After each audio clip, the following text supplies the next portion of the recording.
नमस्कार मंडळी. ही बघा, ही रानभाजी आहे. त्याला फोंडशीची भाजी म्हणतात. ह्याचे फायदे मधुमेह, मूळव्याध, दमा, रोग प्रतिकारक शक्ती वाढवण्यासाठी खूप फायदा होतो.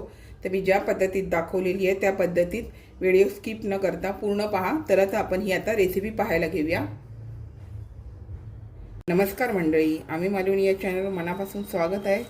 हे बघा, कांद्याच्या पातीसारखी दिसणारी ही फोंडशीची भाजी, याला कुळूसुद्धा म्हणतात. तर ही भाजी मी आता स्वच्छ धुवून घेतलेली आहे. छान अशी धुवून घ्यायला लागते. एक एक पाती असतात ना, ती वेगळी करून आपल्याला धुवायला लागतात, कारण जेणेकरून ना ह्यामध्ये माती असते. तुम्हाला दाखवते, याचं तुम्हाला दाखवायला ठेवलं अशा प्रकारे असते ना. ते बघा, अशी ह्यामध्ये, ते बाजूला करते ना, इथे ह्याच्यात पडेल. हे अशा प्रकारे ह्यामध्ये अशी प्रत्येक फटींमध्ये ही अशी माती असते. त्याच्यामुळे तुम्हाला एक एक पाकळ्या काढून, ही भाजी तुम्हाला खाण्यासाठी जितकी फायदेशीर आहे तेवढं साफ करणं पण गरजेचं आहे. बघा, तुम्हाला दाखवण्यासाठी ठेवलेलं हे जरी मी पाण्यात बुडवून ठेवलेलं बराच वेळ, तरी पण ह्या फटींमध्ये चिखल असतो. साफ करून घ्यायचे आणि नंतर भाजी कापायला घ्यायची. तर आता हे मी राहिलेल्या 1-2 काड्या तुम्हाला दाखवण्यासाठी ठेवलेले आहेत.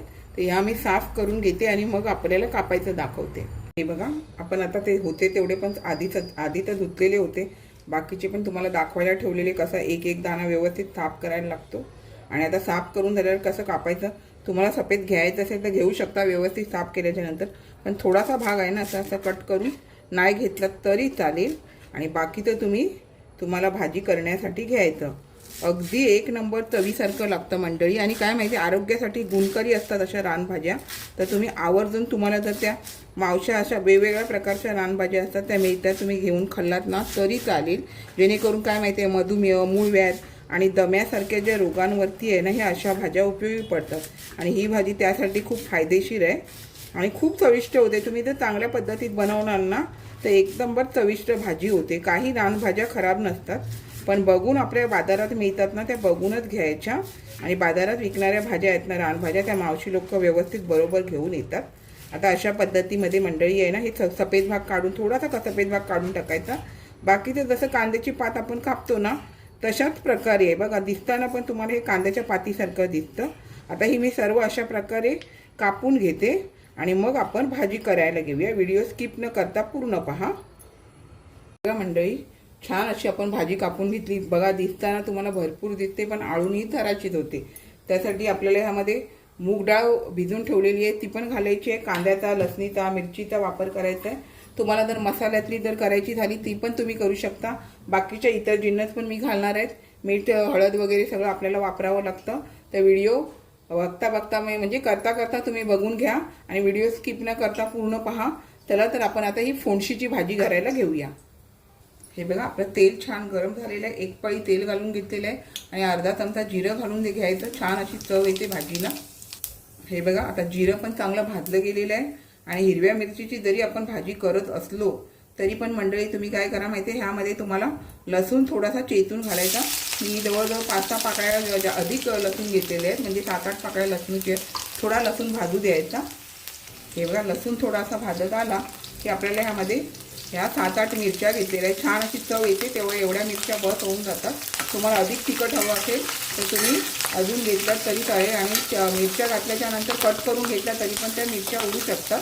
त्याच्यामुळे थोडंसं लांब राहायचं.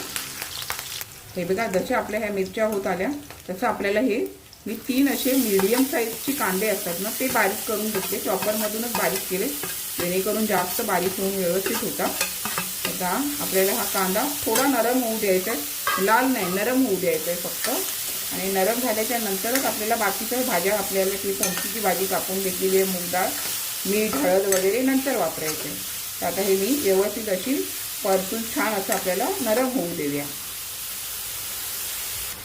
हे बघा, आता कांदा आपला नरम झालेला आहे. लाल करून नाही द्यायचा आहे, नरम होऊ द्यायचा आहे. कारण कांद्याच्या पाण्यामध्ये किंवा आपल्या ह्या भाजीच्या पाण्यामध्ये ती भाजी चांगली शिजली जाते. त्याच्यामुळे एकदम लाल वगैरे करायचं नाही, फक्त गुलाबी रंग होईपर्यंत कांदा होऊ द्यायचा. आणि आता आपल्याला ह्यामध्ये ही भाजी घालून घ्यायची. बघा, खूप दिसते पण होणार आवर्जून एवढीशी. आणि मंडळी, ही फायदेशीर आहे. तुम्ही अशा पद्धतीमध्ये एकदा करून बघा. आणि बाजारात रानभाज्या मिळतातच आहे, त्याच्यामुळे तुम्ही ह्या भाज्या करून बघा. तर भाजी तर घालून घेतली. आता ही जी मूग डाळ आहे छान अशी धुवून भिजत ठेवलेली, मूठभर, त्याच्यात जर असं जास्त मी घेतलेली आहे. आणि तुम्हाला चणा डाळ, तूर डाळ काही वापरायचं असेल तरी तुम्ही वापरू शकता, पण ह्यामध्ये जरा मूग डाळ वापरली ना तर भाजी जरा चांगली लागते त्याच्यामुळे. आणि मसाल्यात जरी तुम्हाला करायची असेल लाल मिरचीच्या पावडरमध्ये तरी तुम्ही ही भाजी करू शकता.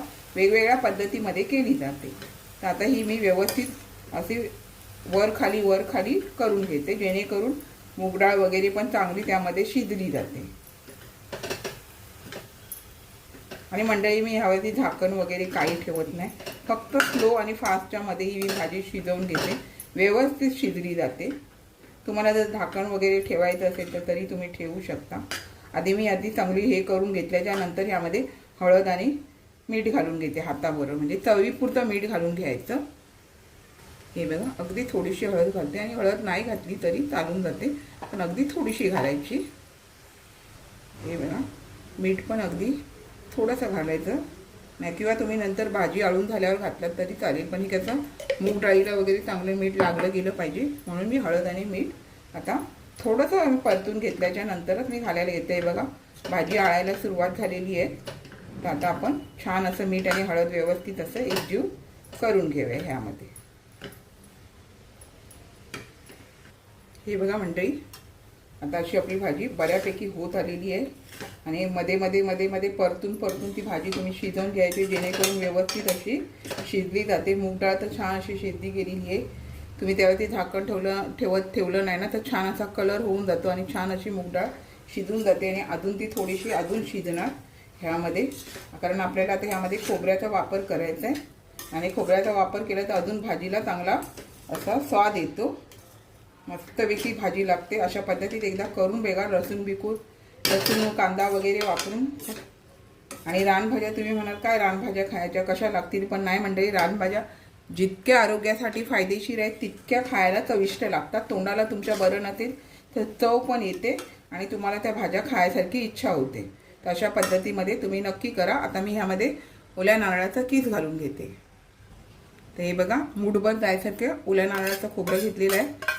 आता आम्ही मालवणी बोललं घालतो, तुम्हाला ज्यांना नाही घालायचं असेल त्यांनी नाही घातलं तरी चालतं, पण खोबरं घातलं ना तर अशा ज्या पालेभाज्या असतात ना त्या चवीला खूप छान लागतात.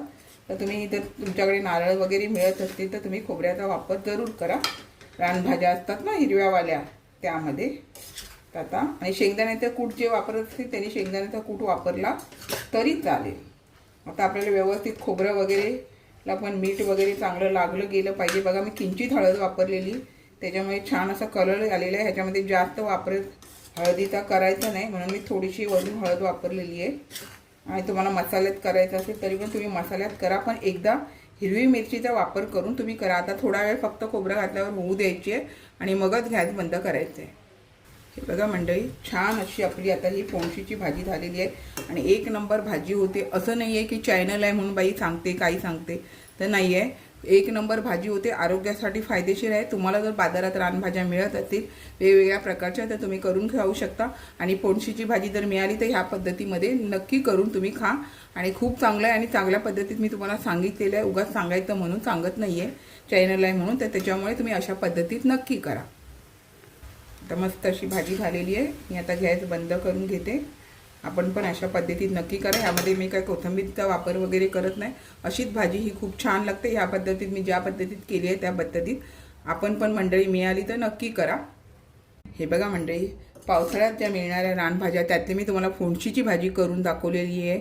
अशाच नवनवीन रेसिपी किंवा इतर व्हिडिओसहित मी आपणास कायम भेटतच असते. आपण माझ्या चॅनलला लाईक शेअर सबस्क्राईब हाईप करायला विसरू नका. आणि मंडळीची बाजूला बेल असते ती क्लिक करायला विसरू नका, जेणेकरून आपणास माझ्या चॅनलचे नोटिफिकेशन मिळतील आणि आपणास प्रथम व्हिडिओ पाहायला मिळेल. चला तर तुम्हाला जर मिळत असेल तर अशा प्रकारे रानभाज्या करून खा, तब्येतीसाठी एक नंबर असतात.